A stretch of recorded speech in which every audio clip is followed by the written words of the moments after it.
And for more on this story, I'm now joined by Ravza Kavakci, a Turkish member of Parliament for the ruling AK Party. Thank you very much for joining us here in TRT World. Now, the Turkish government has promised a harsh response. What, in your opinion, would that entail? That's something we will have to wait and see. I'm not authorized to say anything right now, but what we saw was something interesting, something disappointing, and something unacceptable. When we have an EU member country, one of the founders of the EU, not allowing a minister to go to her own consulate and go speak to her own people, just like they didn't Minister Cavusoglu.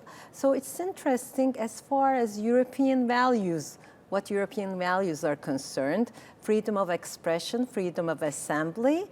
So I find it very undemocratic and I find it very, very disappointing and unacceptable. I mean, that's to put it very, very plainly, and unacceptable in a diplomatic manner, where you have a minister, a couple of days after March 8th, International Women's Day, a female minister having to deal with ordinary police officers who keep her from moving.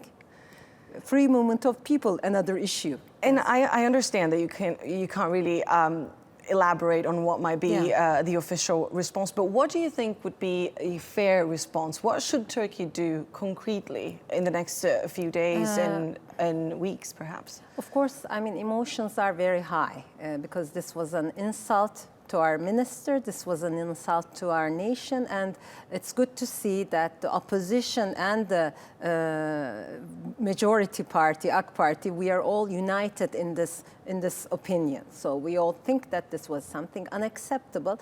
So I think we need to let things cool off for a couple of days and then see. And we know that there's elections coming up in the Netherlands just in about 2-3 days. And once the elections are over, we will see how things turn out. I think we have to get an official apology, which doesn't seem like it's coming right now, from what I hear from the news, from the official statements of the Dutch Prime Minister. So we need to reevaluate our relations. You just touched on a very interesting point there, because certain government officials have been saying that this measure that we've seen from other European countries, it also happened in Germany and Austria, has been targeting pro-yes campaigners. So yes. Pro-yes in the referendum vote here in Turkey. What kind of impact do you think this will have in the upcoming referendum? Will this galvanize support for your party? It is possible. I mean, again, another thing that's strange is people who are in the no camp. I mean, I don't want to call them camps, but they are the people who are supporting the no vote in Turkey for the referendum, for the change in constitution. They are the ones who are able to go and speak freely in many European countries. And while the minister who are upper-level state official, diplomatic immunity is not. So this is also another interesting perspective, because we see that European nations, the Netherlands being the last example, is taking sides in the Turkish referendum. Just like the vote in the Netherlands is not a Turkish vote. We don't have any right to speak over it.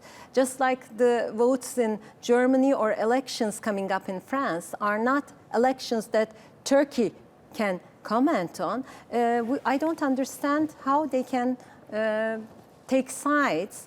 And Kemal Kılıçdaroğlu and a number of people, Deniz Baykal from the CHP, from those who support the no vote, I think it's nice to see that they have cancelled their programs in a number of European countries. There seems to be indeed a unity behind the Turkish government now in reaction to the Dutch government's decision. Thank you very much, Mrs. Ravza Kavakci, for joining us here on TRT World today.